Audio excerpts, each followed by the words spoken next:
আমরা কিভাবে রামাইশ আর মাংস দিয়ে তরকারিটা বানিয়েছি দেখুন। কি সুন্দরভাবে বানিয়েছি।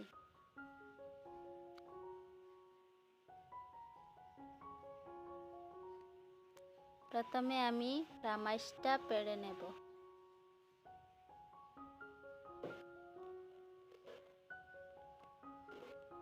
আমাদের বাগানের রামাইশটা পাড়া হয়ে গেছে। কি সুন্দর সুন্দর রামাইশটা। মাংসটা বানিয়ে নিয়েছি।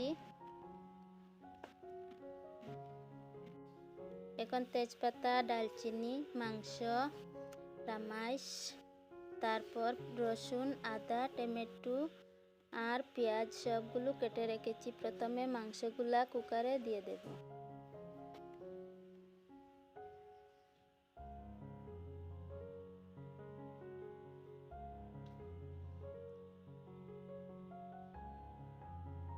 তারপর তেজপাতা দিয়ে দেব। তারপর ডালচিনি, পাঁচফোড়ন সবগুলো দিয়ে দেব। পেঁয়াজ কুচি দিয়ে দেব।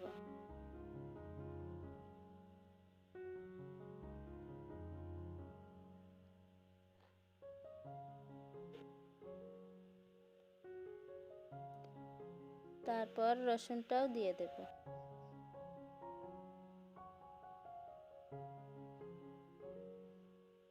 আদাটাও দিয়ে দেব।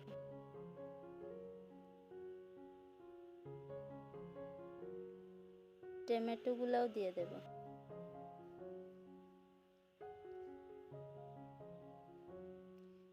তারপর মিট মশলাও দিয়ে দেব।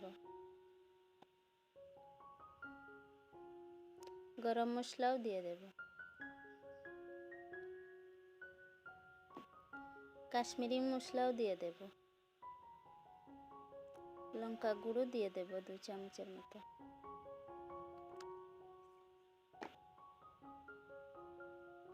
জিরে গুঁড়োও দিয়ে দেব। তারপর হলদি গুঁড়োও দিয়ে দেব।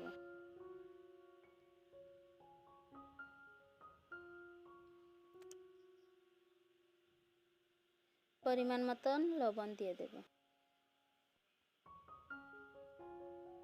তেল দিয়ে দেব।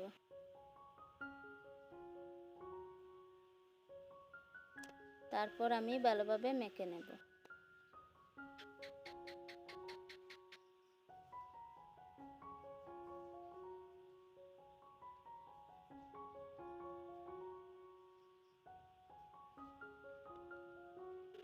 ভালোভাবে মেখে নিয়েছি। তারপর একটু জল দিয়ে দেব। গরম জল দিয়ে দেব। আবার একটু মেখে নেব।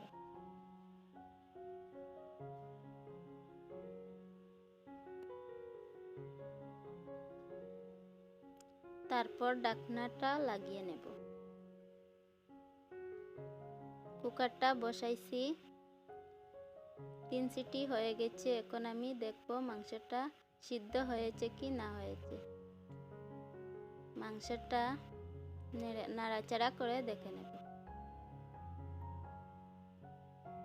তারপর রামাইশটা দিয়ে দেব।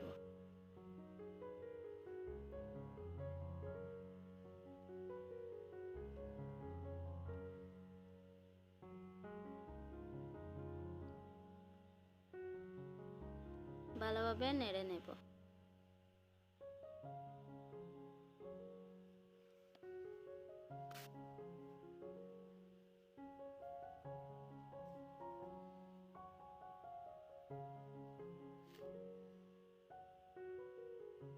আবার ঢাকনাটা লাগিয়ে নেব।